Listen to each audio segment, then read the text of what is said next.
2018 मध्ये जेव्हा मी इकडे आलो तेव्हा मला स्ट्रोक आला आणि तो स्ट्रोक मी जस्ट म्हणजे आम्ही 2018 मध्ये आलो आणि एका महिन्यात मला स्ट्रोक आला आणि तो पण इथे शिफ्ट झाल्यानंतर इकडे ब्रेन स्ट्रोक स्ट्रोक आला आणि पण तो पण इंटरेस्टिंग स्ट्रोक होता कारण मी सायकलिंग तेव्हा पण करत होतो आणि त्या दिवशी पण मी सायकलिंग करत होतो आणि एके ठिकाणी मी हल्लो जरा म्हणून मी थांबलो थोडा वेळ बसलो आणि पुढे आलो घरी. दुसऱ्या दिवशी त्या दिवशी मी झोपलो, मी लवकर झोपलो. दुसऱ्या दिवशी मी उठल्यावर मला कुठलेच नंबर आठवत नव्हते, माझा पासवर्ड मला आठवत नव्हता. मग मला कळे ना की काय होतं म्हणून. तर मग मी असं कधीच आयुष्यात झालेलं नाही की मी पासवर्ड विसरलोय म्हणून लॉग इन नाही करू शकलो. मग मी माझ्या मित्राला इंडियातला जो माझा डॉक्टर मित्र आहे त्याला फोन केला. तो मला ताबडतोब तो हॉस्पिटलमध्ये जा. हॉस्पिटलमध्ये जायचं तर कोणाची नावं सांगता येत नव्हती मला, माझा स्वतःचा सोशल सिक्युरिटी नंबर सांगता येत नव्हता. कसं करून आम्ही गेलो डॉक्टरकडे.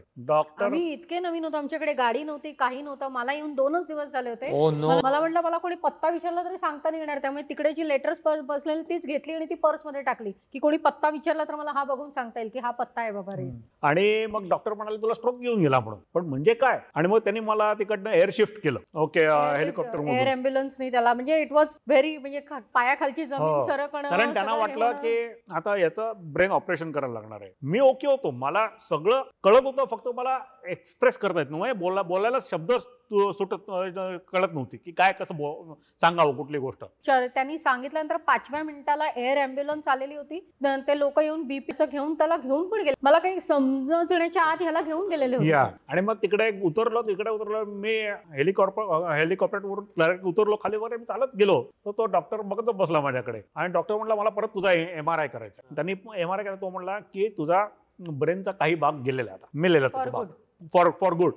त्याच्यामुळे आता ऑपरेशन करून डॅमेज जास्ती होईल फायदा होण्यापेक्षा. त्याच्यामुळे we will keep you on observation. हे we will not do any surgery or something. मी म्हटलं पण मला काय आठवतच नाही, दॅट वी डोंट नो कधी परत येईल ते. म्हणून मला जे झालं होतं निदान, ते निदान अफेसिया म्हणून कंडिशन होती, ती झाली. ती म्हणजे काय, तुमचं ब्रेन प्रोसेस सगळ्या गोष्टी करतात पण ते एक्सप्रेस करणारी जी एरिया आहे ना, तो माझा ती गेलेली होती. त्याच्यामुळे मला शब्द सांगता येत नव्हते, म्हणजे मला कोणाची नावं सांगता येत नव्हती. सरनाम आणि नाम ही गोष्ट मला सांगताच येत नव्हती कोणाची. कळत सगळं होतं मला, पण वाचायला हिने दिलं मला. वाचायला पण मला जमतच नव्हतं. मला वाचलेलं मनातल्या मनात कळत होतं, मनात सगळं कळत होतं, सगळं समजत होतं. पण त्याला हे वाचून मोठ्याने दाखव तर तो नाही दाखवू शकत.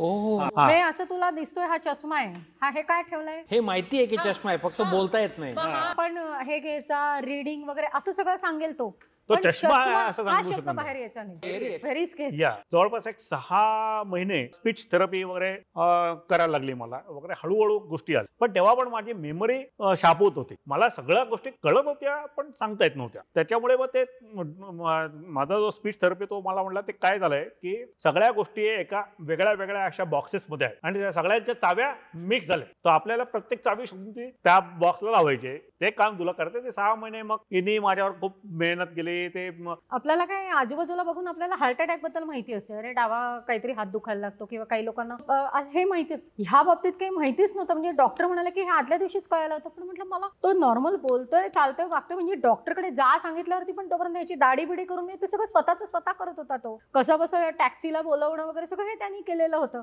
त्यामुळे मला असं वाटलंच नाही की ह्याच्या ब्रेनला काहीतरी झालंय. I mean he just amazingly inspiring. कारण की त्या वेळेला मला डॉक्टर म्हणाले he has to learn all his names and numbers again. मला कळे ना, म्हटलं what do you mean, engineer झालेल्या माणसाला किती मागे आणायचं. मला काही म्हटलं हे प्रोसेसच होत नाहीये. सो घरी आल्यावरती मी आधी नंबर्स आणि अल्फाबेट्स एकत्र केली आणि त्याला म्हटलं या चिठ्ठ्या वेगळ्या कर. माझी बॅकग्राऊंड ॲज अ टीचर आहे. मला जन्मात कधी वाटलं नव्हतं की ॲज अ टीचर माझा जो शिकलेला एक्सपिरियन्स होता तो मला माझ्या नवऱ्यावरती वापरावा लागेल. मग म्हटलं आता लाईनीत लावून दाखव मला ABCD. तिकडे गणला तो ABCD. नंतर त्याला ते काही करता येईना. मग स्टँडिंग लाईन, स्लीपिंग लाईन, उलटा सी असं माझ्याकडे अजूनही त्या वह्याच्या वह्या आहेत. आणि मग तिकडे जी माझी इंडियातली मैत्रीण होती, शी वॉज अमेझिंग, गॉड ब्लेस हर. तिने पहिल्यांदा सांगितलं पूर्णिमा दिस इज कॉल्ड अफेसिया. सो तू त्याला डायरेक्ट असं नकोच विचारू की हे काय आहे, ते काय आहे, हा कुत्रा आहे, हा मांजर आहे वगैरे, असं नाही विचारायचं.